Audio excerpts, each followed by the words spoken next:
Morning. Here's a question. Should we allow a country we don't trust to have a big hand in our power supply?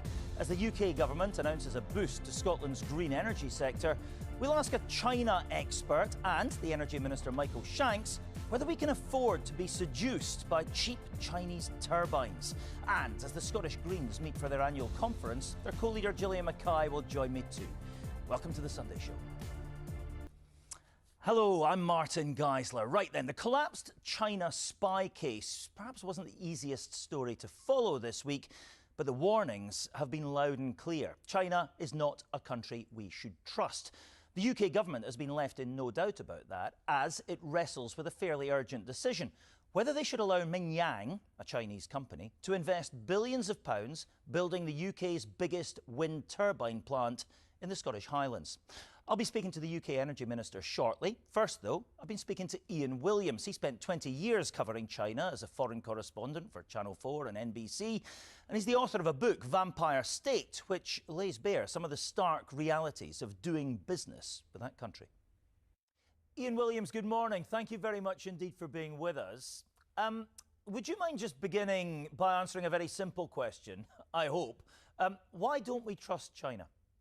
Well, there are multiple reasons not to trust China, because while this government has been struggling to define China as a threat, even though it is self-evidently is, China has, especially under Xi Jinping, treated Western democracies, Britain, as enemies. Large-scale cyber espionage, bordering into attempts at cyber sabotage, spying in all sorts of influence operation, the intimidation of Hong Kongers and other dissidents in the UK. Only earlier this summer, we saw that massive military parade in Tiananmen Square. Xi Jinping shoulder to shoulder with Vladimir Putin, his best friend. The war in Ukraine would not be possible without China underwriting it economically. So there are multiple reasons why we need to be extraordinarily cautious about China. And while there can be no doubt that it is not only a threat, but a self-evident and an enormous threat to us. Yours one of many voices this week, actually, peddling exactly the same message, loud and clear. But the UK government have got a big decision to make this week. They're deciding whether they should allow a Chinese company, Mingyang, to make a huge investment in wind turbine manufacturing here in Scotland, in a yard in Ardasir near Inverness. £1.5 billion investment, very attractive on the face of it. But, I mean, what do you know about Mingyang? And theoretically also, what could they do to wind turbines? I mean, they strike me as kind of hollow structures that spin around and generate electricity. Where's the danger?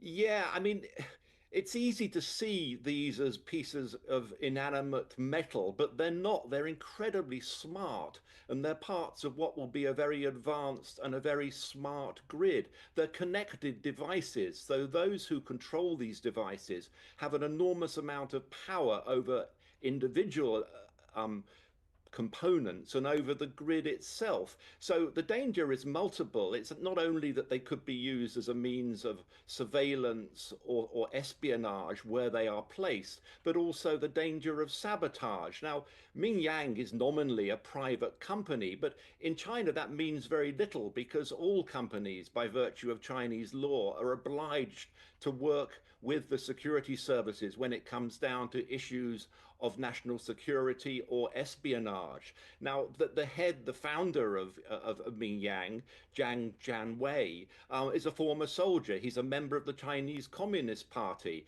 He's been quite enthusiastic in his support for the Chinese government. Now, the issue is here that, yes, it's a huge economic benefit potentially for that part of Scotland, but you're going to hand over control of your smart grid to the Chinese Communist Party. Now, we've seen in Ukraine, the Russian war in Ukraine, the effect on the economies of Europe and Britain immediately after the invasion because of our dependence on Russian hydrocarbons, on gas and oil. Now, do we really want to become dependent on China for renewable energy technology? Because if there is a break in relations, and let's face it, that is very, very possible. Look at China's intimidation of Taiwan, its increasing aggression around the world.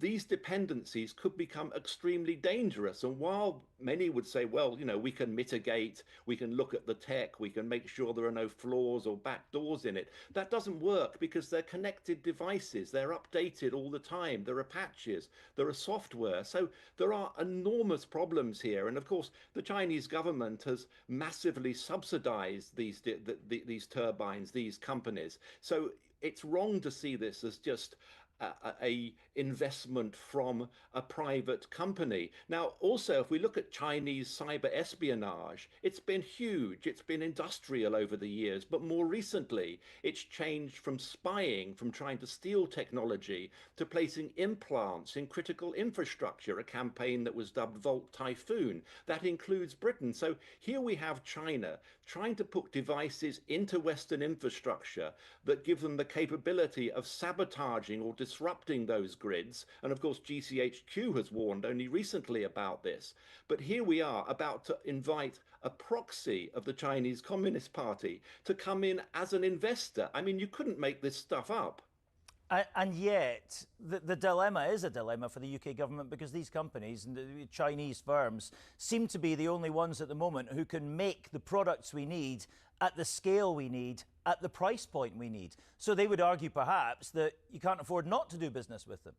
Well, that is the dilemma, the economic argument versus the security argument. And China, of course, has subsidized, the government has subsidized massively renewable energy technology as a way of capturing the international market. It's a policy of the government to create these dependencies. But I think one of the big issues that we face is the government talks about trying to balance this dichotomy of economic advantage of dealing with China on the one hand against security concerns on the other, and thinks that somehow we can find a balance. But the Chinese Communist Party doesn't see it that way. It's always regarded trade, investment, market access as means of coercion, as tools to get its way. So if we look at the history, there are multiple examples of this. And indeed, even last week, China's warning of consequences if Britain turns down its application to build a new mega embassy. So there's no reason to think, in fact, history tells us that China would use its presence in the grid as leverage if tensions rose, if it comes to that. So you can't make that smart distinction between economic advantage on the one hand and national security on the other. And yes, costs would be higher if we didn't take Chinese technology, and probably the aim of decarbonizing the grid would be slower. But you have to ask, well, surely is that a price worth paying for national security, for protecting your grid? Because the consequences would make Russia's invasion of Ukraine look like child's play, and depends in terms of the fallout, in terms of the dangers of these dependencies. Ian, you touched on the danger of dependency. I mean, just very briefly, if you would, viewers of this programme, listeners to this programme will be aware that I think it's about 1 in 4 students at Glasgow University at the moment is from China. Are we overexposed in that market, do you think? We are overexposed, and we need to be very cautious about a dependency on any one group of students. Now, we saw last year, for instance, with Edinburgh City Council scrapping a proposed friendship agreement with Kaohsiung, a Taiwanese city, a twinning agreement, after pressure by the Chinese consulate through business interests in Taiwan.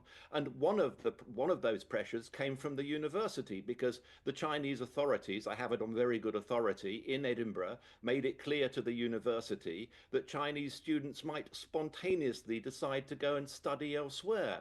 So China uses this leverage, and it manifests itself in multiple ways. That's a cruder example, but others include self-censorship, surveillance, all sorts of other manners through Confucius Institutes. It's all very, very dangerous.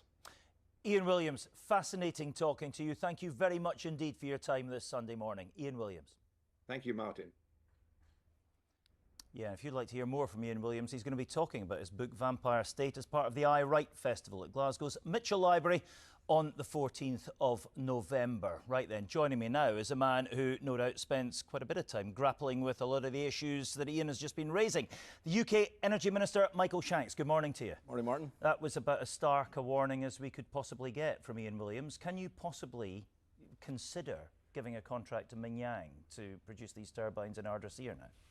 Well, first of all, I think it's worth saying the government won't be giving any contracts. What we've seen from Mackay in the last few weeks has been them as a company restating what they've previously said, is that they would like to be involved in the supply chain. But you've got to sign it off at a security level. Well, and this is fundamentally, look, we've said right throughout the supply chains in our energy system, but across the economy, national security will always be a #1 priority for any minister and for any government.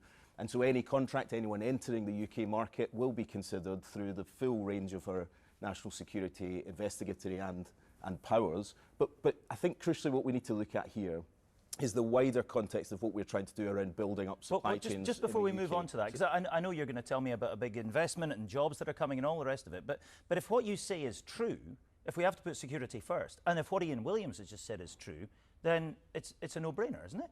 Well, look, we make these balancing judgments all the time about who can participate in our economy. It's right that we consider individual projects from a national security point of view, but those are considered on a case-by-case basis. So, look, I'm not going to take one interview and make a decision on your programme about what should or shouldn't just happen. Said this morning in the Sunday Times that the Chinese government could shut down our national grid. Well, I haven't seen that particular comment this morning, but look, we take these issues incredibly seriously. You would expect me to say that. We have got to balance here the relationship with China. China is not going to go away. It's a hugely important economic power in the world. We've said throughout we want a consistent long-term view to our relationship with China, a strategic approach that has us cooperating where we can and where that's in Britain's interest, but yes, challenging where we have to as well, and being open and honest about where we need to challenge in that relationship. And that's what the Prime Minister said from day one. But on individual processes, this is a proposal that Mackay has brought forward. They've repeated their process just this week that they want to invest in Scotland and build a factory. We'll obviously consider that in due course, and the government will make an announcement about whether we think that does pass the test for national security or not. The German government, I think, took a bid from them to build an offshore wind farm just on the Channel coast there and knocked it back and went for Siemens instead. I mean, there are other options out there, right? There are other options. I think the supply chain is difficult, particularly for floating offshore winds, but we have been working with other supply chain companies to see what is possible in this space. Our bottom line is we want to see UK supply chains much more for this infrastructure, because we've gone through decades now of all of this infrastructure being built somewhere else and towed into British waters and switched on with none of the jobs and the advantage that goes with it. So we're determined right across the supply chains and what we're trying to build in our energy system that we have jobs here in the UK building these projects. Right, there's an announcement out from the UK government this morning with a big promise of tens of thousands of jobs in the green energy sector. 40,000 jobs, I think you say, are coming to Scotland. When? First time that we've ever published a UK-wide clean energy jobs plan, 400,000 jobs across the UK by 2030, and as you say, 40,000 more than in 2023 in Scotland, a total of 60,000 by 2030. And what this plan crucially does is it's not just a number that's been calculated right across the system, it's broken down into individual professions, 31 different jobs that we need right across this supply chain, from plumbers and electricians to project managers and engineers, and the detail of how we're going to get to those jobs. Let me you're saying 60,000, which is 40,000 more than at present. The Fraser of Allender Institute say there's 47,000 jobs right now in Scotland in renewables. Well, right across the clean energy sector, that's the statistic. This is particularly in clean energy. But you're starting on a base of 20,000 when I'm telling you there are 47,000 according to Fraser of Allender. There's different ways of calculating the people who work in the clean energy job sector. There isn't actually one statistic. Which one should we believe, yours or theirs? Well, what we're saying is there'll be 40,000 new jobs in clean energy, and some specifics in that is we've seen 1,000 jobs potential at Ardersier, more than 17,000 jobs through SSEN's transmission build out across the country, supply chain jobs right across Scotland. These are the sort of jobs that we've been building towards by saying really clearly we've got a mission to get to clean power, but we want the jobs that come with it. Are the 1,500 jobs that Mackay are suggesting they could create in Ardersier part of those 40,000? I mean, can you deliver these jobs without dealing with Chinese companies? Well, look, Chinese companies are involved right across the supply chain. I think if we were to unpick the involvement of Chinese companies right across our economy, you would find there are jobs related. You're unpicking quite a lot all of spaces. Huawei's involvement These with the 5G systems in our surveillance sector right now, in our communication sector rather right now. You want it all unpicked by the end of 2027. At scale, of course. At scale, of course, that's right with particular projects. But what I'm saying is right across the economy, there are smaller investments, of course, from different countries. But look, what this is about driving forward is we've said for far too long that we want the jobs to come from building renewables, but people haven't seen the benefit of that. So this is a credible plan, not just to put a figure on it, but to say underneath it, what is the skills that we need to develop? What are the particular job profiles that we need people to go into so that people right now at school are looking at the clean energy sector and saying, look, I want to become an electrician, maybe I'll become one in the clean energy revolution that this government's unlocking.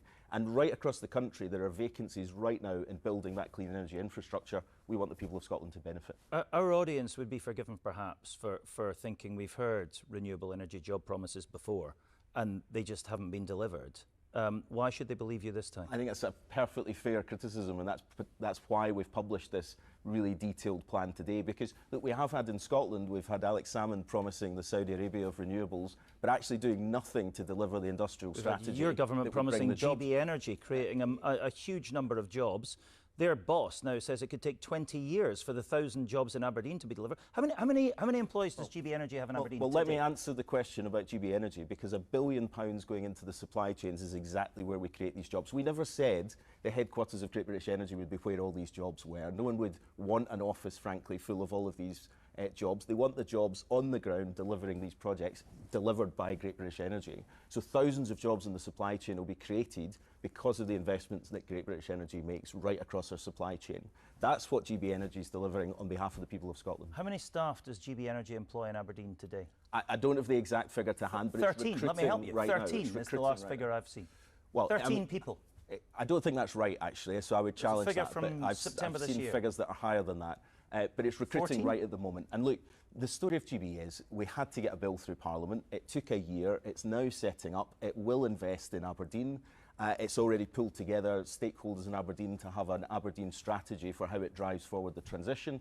We're hugely ambitious for it, but look, I think people would expect you can't just click your fingers and create a whole company from scratch with a whole workforce. It has to build up. Okay. Maybe that was simplistic. Here's another thing, though. If you read anything about energy supply, right, within 3 paragraphs you arrive at the real problem, which is the state of the national grid. It can't cope with the amount of power that we want to deliver to people's houses. I think it's 60 billion quid. But we're in a real pickle at the moment. You can chuck all this money, create all these jobs in renewables if you want, but we paid £400 million, taxpayers' money, to renewables companies in Scotland last year to shut off their turbines because we can't cope with the amount of electricity that they're generating. So where are we now with the upgrading of the infrastructure of the national grid? When will it be ready to cope with all this power that you want to create? It's a huge problem. And look, constraint payments, rightly people are angry about that because we've built phenomenal infrastructure that can deliver clean power, but we can't get it to people's homes and businesses because for 60 years or longer, we haven't actually built the grid infrastructure we should have. So we're now tackling that through a number of things. We're building the grid, first of all, which is really important. So huge transmission projects that will bring clean power to people's homes. That will start to have an immediate impact as these projects switch on. But we're also reforming how the grid actually operates so we can get much more out of what we've currently got, allowing people to take advantage of, for example, when there's a lot of clean power in the system, it's much cheaper. Can people use that cheaper power to power things in their homes, to charge their EVs, to use different devices? We want that to be easier for people so that they can get a tariff that suits their lifestyle. But there's no doubt this is the biggest infrastructure upgrade in a generation, and we're determined to build it. Okay, let me ask you just finally, Equinor, the Norwegian state-owned company, oil company, have applied once again to drill in the Rosebank oil field. The SNP have changed their position, I think, on this, and they say they're now neutral on developing the field. The decision will come to you and your department to sign off. Where are you on that now? Well, I think you probably anticipate that I'm not going to be able to answer that question. So the decision will come to my department. It's a quasi-judicial decision. We weigh up a number of factors. We've outlined that in the Are you recent backtracking review of a it. bit on your position on Rosebank at the moment?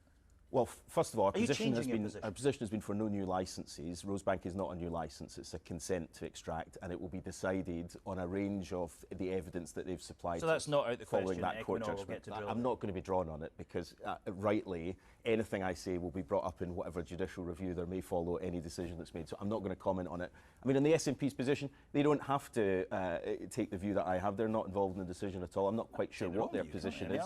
They've got an energy strategy in draft form that I think hasn't been published in 2 years, so I don't know what their position is. That's more your position I'm interested in this morning. And thank you very much indeed for outlining it to us. Michael Shanks, thank you very much indeed. Right, this weekend, the Scottish Greens have been having their conference in Edinburgh, no doubt buoyed up by a 10% jump in membership since the new co-leaders Gillian, Mackay and Ross Greer were elected in August. Let's find out a bit more then, shall we, about what they've been discussing and where the party is heading under their stewardship. Gillian Mackay joins me now from the capital. Good morning.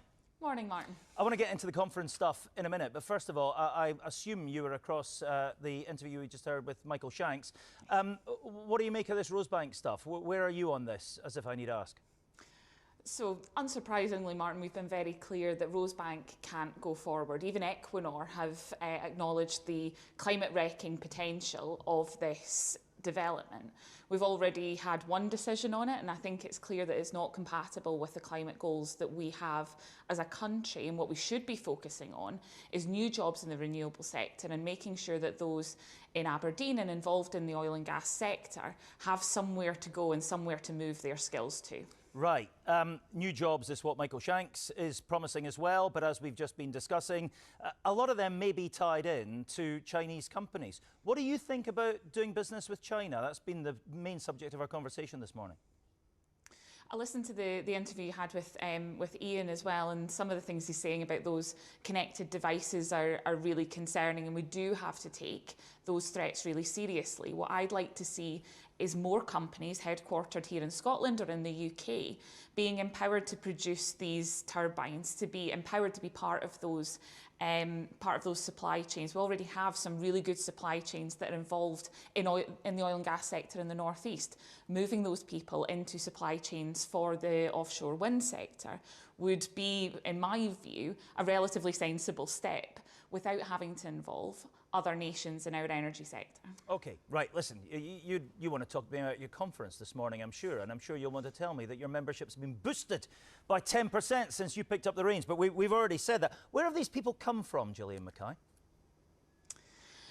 It may be people who have become politically active for the first time. I wouldn't be surprised if we are gaining members from other parties. We're one of the only ones gaining members while other parties are losing them, and I hope that it's the hopeful green future that Ross and I have been setting out over the last few weeks that are attracting them to us, and very much hope that they'll remain active in the party ahead of May next year and help us deliver a record number of green MSPs. Well, thank you for taking me there, because that's what I wanted to ask you about next. What happens, right, if as some polls are suggesting, you get a really impressive number of seats next year. So let's say the SNP get 59 seats, short of the 65 seats John Swinney says would constitute a mandate for another referendum. What happens if you come in with another 15? And it would have taken them way through that, but he's not interested in a pro-independence vote. He's only interested in SNP votes. What do you say to him then?